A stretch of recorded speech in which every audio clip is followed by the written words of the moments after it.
All right, Doug, we're going to get to that other breaking news that we were talking about, a series of shootings in Canada. A soldier was shot and killed at the country's National War Memorial in Ottawa, the capital there. And then there were shots heard inside the Parliament building just about 2 blocks away. There were also reports of shots fired at a mall just down the street. Our senior political correspondent, Scott Thuman, is tracking all of the developments. Scott, what do you know? Well, Candice, at this point, we know that parts of downtown Ottawa is still under lockdown because there is the uncertainty of the possibility of another shooter. Still looking into that. But as you pointed out, this began this morning when a gunman came up to a soldier at Ottawa's National War Memorial, the tomb of the unknown soldier there, fired several shots, killing that soldier, and then ran into the Parliament building very nearby.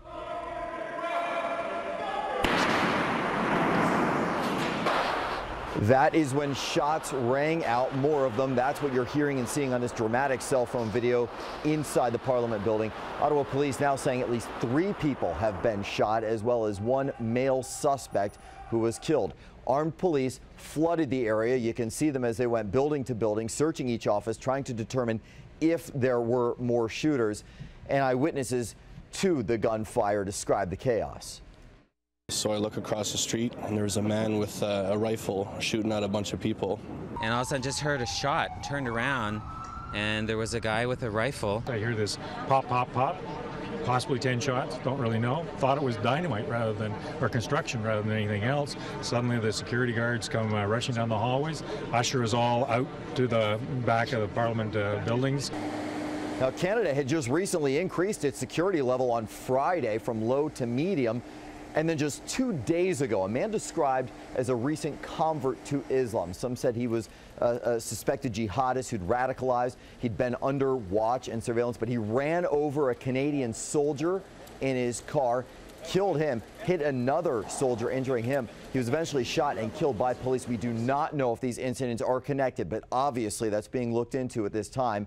And if this is the result of some terror-inspired acts. Canada, of course, a major U.S. partner in the war on terror and the events unfolding right now in Iraq and Syria. And one last note here, Kendis and Allison, you mentioned the mall at the beginning of the newscast. There were initially reports of a shooting at a mall.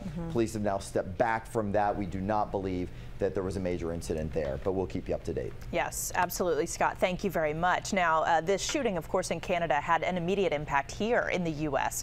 Kai Jackson joins us live from our live desk with those details. Kai. That's right, Allison. The White House has been monitoring the events unfolding in Canada, and the president was scheduled to speak with Canadian Prime Minister after the shooting. White House spokesman Josh Earnest held a briefing with reporters earlier this afternoon. At that time, he said the president was scheduled to talk with Canadian Prime Minister Stephen Harper. Earnest emphasized that Canada is one of America's closest allies and that the U.S. would provide any assistance necessary. Now, the Canadian Embassy in Washington, D.C. now has heightened security, but authorities say it is not in full lockdown mode at this time. And late this afternoon, we received word from the U.S. Army that in response to the shooting in Ottawa, additional but unspecified security measures are being implemented at Arlington National Cemetery.